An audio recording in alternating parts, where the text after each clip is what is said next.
deux objectifs dans notre présentation ce matin.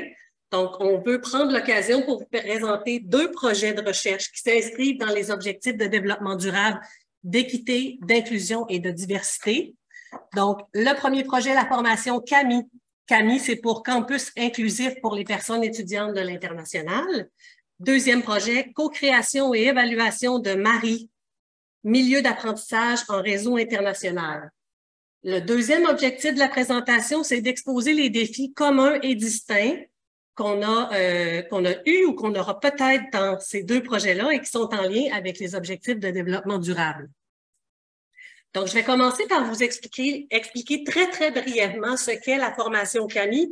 Ensuite, Olivier va vous expliquer brièvement ce que sont les MARI. Puis, on va enchaîner avec les défis avec Amélie. Donc, la formation CAMI, c'est une formation en ligne autoportante de relativement courte durée qui sera offerte gratuitement dès l'automne dans tout le réseau de l'Université du Québec. C'est un projet développé en partenariat avec les 5 établissements que vous voyez à l'écran, financé par ces 5 établissements et aussi par le FODED, qui est le Fonds de développement de l'enseignement à distance du réseau UQ. Le projet a débuté en septembre 2020, donc ça fait presque 3 ans qu'on travaille sur ce projet-là qui tire à sa fin. Donc, on a une bonne idée des défis que pose ce genre de projet-là. Et entre parenthèses, on aimerait ça aussi ajouter que ce projet est innovant à plusieurs égards, mais le plus important pour nous, c'est que ce projet-là s'adresse à toute la communauté universitaire, donc pas seulement aux personnes étudiantes de l'international, sur qui le fardeau repose souvent là, de s'intégrer et de se sentir inclus.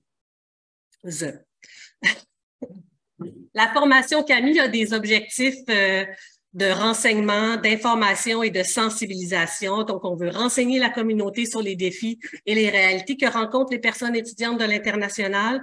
On veut les sensibiliser également sur l'importance de travailler ensemble pour favoriser l'équité, l'inclusion et la diversité socio-culturelle. Si on a le temps plus tard, je vous montrerai des petits extraits de la formation. Donc, c'est-tu moi qui fais ça ou toi? Oui. C'est sûr, oui. Y aller si tu veux. C'est toi. Ah, c'était moi. OK. Alors, on a développé le projet CAMI dans un esprit de recherche-développement parce qu'on a voulu en faire un projet de recherche en bonne et due forme.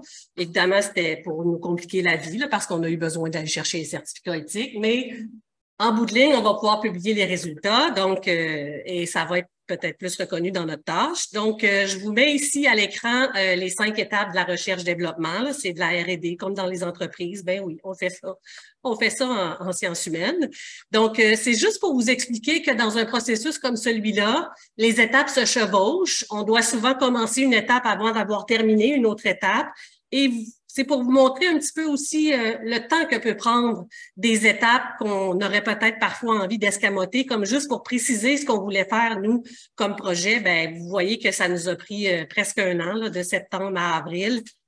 Puis, par la suite, on a discuté plus des éléments qu'allait contenir la formation. On a pris 6-7 mois pour développer un premier prototype qui était juste finalement une petite partie de la formation. Puis la phase 4 qui vient de se terminer, c'est l'amélioration du prototype. Donc, on a fait 3 phases d'évaluation. Vous voyez, ça a duré 1 an, là, juste ça. Donc, tu sais, parfois, on dit « Ah, c'est long, les articles à publier. » Ben, peut-être qu'il y a une raison derrière ça aussi, parce que nous, on arrive aujourd'hui avec un produit dont on est très fiers. Mon cher. Merci Marie-Josée. Moi, je vais présenter ce que c'est que le projet MEMARI. MEMARI, Milieu d'apprentissage en réseau international, c'est l'acronyme de CORE, Collaborative Online Learning, Collaborative Online International Learning, c'est en anglais. Selon Bégin Cahouette et collaborateurs, le MARI, c'est la co-création des enseignants de différents pays d'un espace numérique d'apprentissage expérientiel et internationalisé à l'intérieur duquel des étudiants collaborent dans des projets communs.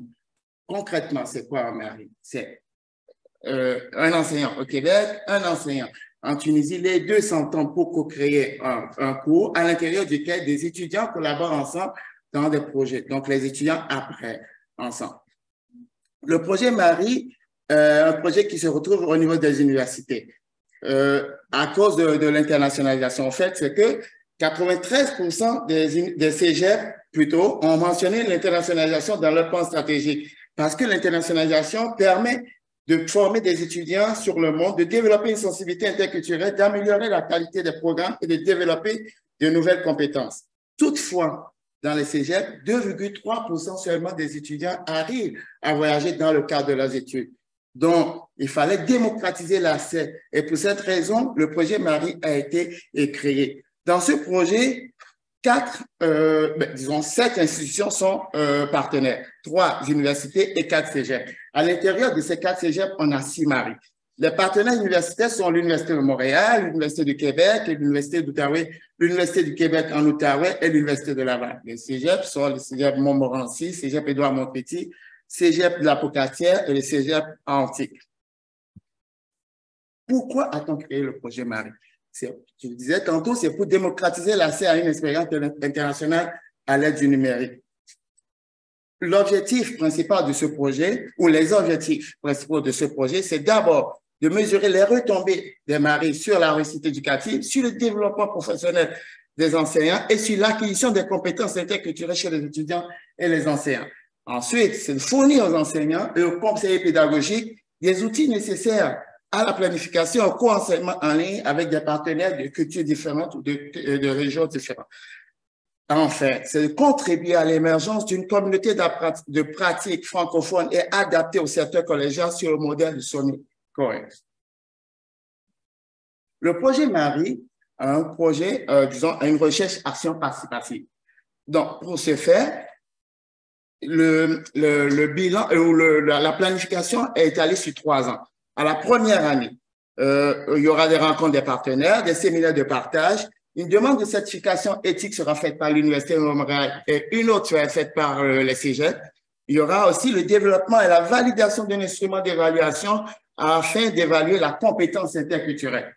À la deuxième année, on aura la rédaction des journaux de bord, l'évaluation de la compétence interculturelle. En fait, ici, il y aura une évaluation avant de commencer les Marie par les étudiants. Après les Marie, il y aura une autre évaluation. Par la suite, on va comparer les 2 résultats pour voir si les étudiants ont développé la compétence durant la participation au Marie. Une autre comparaison sera faite entre le groupe test et le groupe contrôle. Donc, ceux qui n'ont pas fait le Marie, on va aussi comparer pour voir s'il y a une différence entre ces 2 groupes d'étudiants. À la 3e année, on aura l'analyse de données, le rapport aux partenaires, l'élaboration d'un guide pratique de formation et des capsules vidéo, diffusion des résultats dans le réseau professionnel et scientifique et la consolidation d'une communauté de pratiques professionnelles. Merci. Merci, Olivier. Donc, avant de passer la parole à Amélie, donc, je veux juste faire le point peut-être sur les similitudes entre les 2 projets parce que c'est ce petit feu d'artifice-là qui a fait en sorte qu'on est ici pour vous parler des 2 projets en même temps. C'est-à-dire qu'on s'est rendu compte, bon, évidemment, que les 2 projets étaient dans le domaine de l'internationalisation, un dans le domaine universitaire, l'autre au collégial.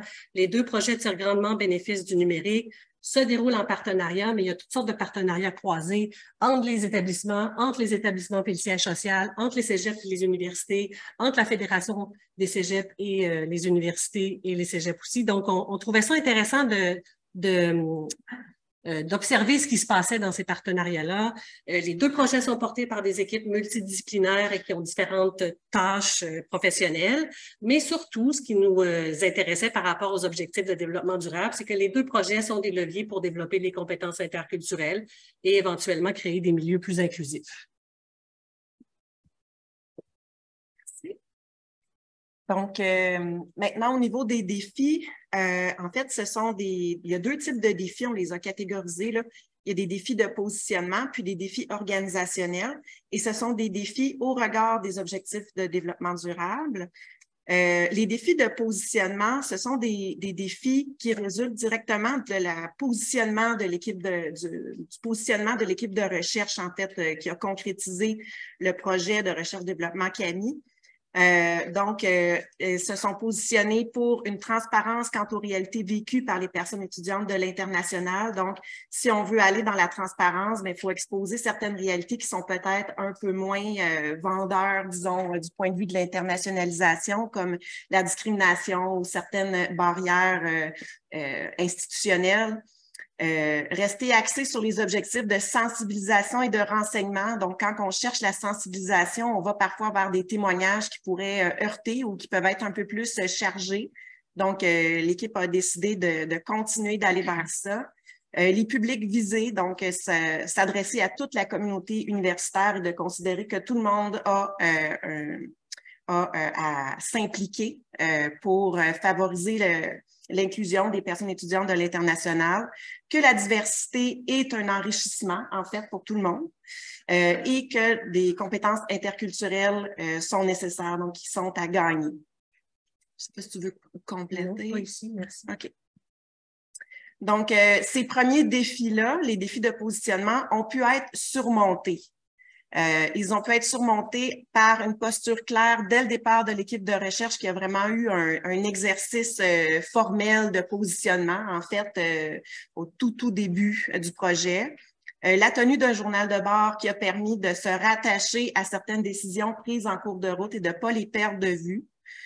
Obtenir l'aval du siège social de l'UQ, puis par la suite des rectorats par rapport au ton, par rapport à la manière dont la formation a été conçue, les sujets qui étaient abordés, puis une équipe aux expertises reconnues, oui, à l'externe, mais aussi reconnues à l'intérieur même de l'équipe, c'est-à-dire qui n'a jamais été remise en question ou questionnée en cours de route, et diversifiée, soutenu par des experts du domaine. Donc, dans les différentes phases d'évaluation, il y a plusieurs personnes des bureaux des étudiants internationaux ou des services aux étudiants internationaux qui ont appuyé la position de l'équipe, ce qui m'amène à la petite citation là, qui dit « Le succès d'une recherche-développement repose sur la composition de l'équipe, bien sûr, le désir de faire partie d'un processus de co-construction orienté vers une solution commune en réponse à un besoin ciblé dans un milieu donné. » Donc, c'est tout à fait effectivement ce qui s'est appliqué dans le cas du projet Camille.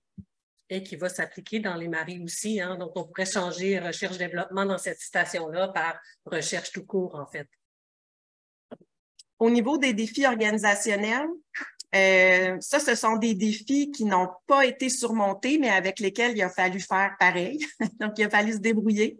Donc, avec, par exemple, les limites temporelles du financement qui n'ont pas tout à fait cadré avec les limites temporelles que l'équipe voulait avoir pour bien faire les choses. Donc, ça a occasionné de la paperasse puis des démarches supplémentaires pour fonctionner avec ces limites-là.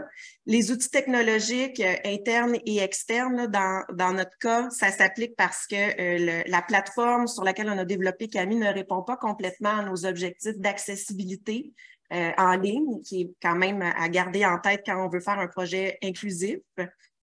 La reconnaissance de la tâche, tu voulais ajouter quelque chose? Oui, je ne sais pas si Olivier, tu voulais ajouter quelque chose. Oui, mais au niveau des limites, c'est la même chose. Le projet Marie, c'est financé sur 3 ans. Autant, l'objectif, c'est de pérenniser les maris. Donc, en évaluant les maris, en rendant ça vraiment nécessaire, c'est que ça va être pérenne juste après le financement. Au niveau des outils technologiques, ça reste la même chose puisque les maris utilisent le numérique. De l'autre côté, au Québec, certainement, ça fonctionne l'Internet, mais de l'autre côté, on ne sait pas comment ça va être la qualité de l'Internet, donc ça peut avoir, ça reste aussi des défis. Mais c'est ça, certaines limites. Au niveau de la reconnaissance de la tâche aussi, c'est un peu quelque chose qui se vit dans les maris, mais aussi au niveau du développement du projet Camille, qui n'est pas complètement reconnu dans la tâche.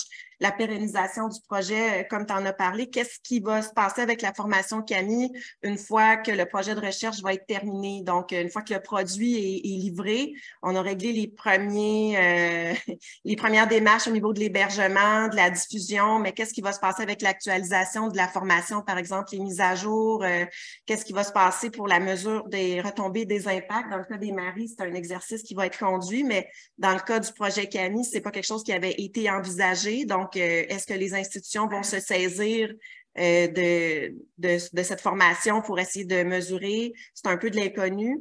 Puis, l'arrimage avec d'autres initiatives de DI, ça, c'est vraiment un défi organisationnel. En fait, c'est que si on veut vraiment œuvrer à une plus grande inclusion des personnes étudiantes de l'international, puis qu'on veut vraiment aller vers une internationalisation où on a dans l'esprit que la diversité nous amène une certaine richesse et tout ça, on a quand même une culture à transformer. Puis, on peut pas faire ça avec des initiatives ponctuelles qui sont complètement détachées les unes des autres. Donc, il va falloir qu'il y ait un certain arrimage également institutionnel. Donc, comme je l'ai dit, ce sont des défis avec lesquels on a dû se débrouiller. Ce qui a aidé toutefois à la débrouille, c'est la cohésion de l'équipe qui était très forte, l'engagement des membres de l'équipe et des experts dans leurs convictions, dans leur affirmation de leur position. Ce qui a aidé également, c'est qu'on s'est rendu compte que Camille était devenue aussi un pivot. Parce qu'on a dû parler avec plusieurs types d'interlocuteurs dans différents établissements, dans les établissements partenaires, aussi le siège social. Donc, il s'est passé un certain maillage entre ces personnes-là qui a été aidant. Puis au niveau des maris, je pense que tu voulais rajouter au niveau des chose. maris, ce qui est intéressant, c'est que la recherche a été déjà imaginée comme une recherche-action participative. Donc, forcément, lorsqu'on débute les travaux avec l'équipe, on ressent en fait ce qu'on a mis en place dans la formation Camille, justement pour se débrouiller avec tous les défis. Donc, il y a comme un partage d'expérience aussi, mais il y a comme une volonté là, dès le départ du projet sur les maris d'être une équipe cohésive. Mm-hmm. Comment on peut transformer les structures? En fait, c'est que ces deux types de défis-là, autant les défis de positionnement que les défis organisationnels, peuvent être facilités par un engagement institutionnel vers l'internationalisation et surtout clarifier la définition peut-être de l'internationalisation ou les mandats qu'on entend par l'internationalisation parce que je l'ai évoqué un petit peu, mais il y a comme une vision de l'internationalisation qui a un volet plutôt de promotion et peut-être de marketing envers les personnes étudiantes de l'international. Mais il y a aussi une visée d'inclusion, puis une visée que la diversité amène une certaine richesse. Puis on voit même ça, là, et qui est évoqué dans une vision d'être compétitif et à la page internationalement aussi dans les enjeux qu'on soulève et tout ça. Donc, ça peut parfois accrocher dans les institutions. Donc, pour favoriser l'engagement institutionnel, bien, on voit que les retombées, puis on prévoit que les retombées positives et concrètes des deux projets sont un levier et peuvent peut-être presser un petit peu l'engagement institutionnel ou à tout le moins, ce sont des arguments favorables. Donc, comme exemple de retombées positives et concrètes, ça, c'est la dernière phase d'évaluation qu'on a menée. On avait une question où on demandait aux personnes participantes, par exemple, qu'est-ce que vous pensez qui est possible pour vous de faire pour aider à l'inclusion des personnes étudiantes de l'international, puis qui serait concrète et tout ça. Puis, il y a deux personnes enseignantes, les deux premiers extraits. Bon, diversifier le contenu des cours, donc inclure des exemples d'autres pays, d'autres cultures, mieux contextualiser les contenus à l'égard de l'histoire du Québec, par exemple, pas prendre pour acquis que les gens dans la salle connaissent d'où vient le contenu et les exemples, et porter une attention particulière au vocabulaire qui va être utilisé, mieux encadrer les travaux d'équipe, qui est un gros morceau pour les personnes étudiantes de l'international, mais aussi les étudiants locaux, des fois qui ne savent pas comment bien faire les travaux d'équipe, et des étudiants qui ont dit faire plus d'efforts pour entrer en relation avec les personnes étudiantes de l'international. C'est des petits extraits là, parmi plusieurs belles idées qu'on a eues. Voilà. Merci.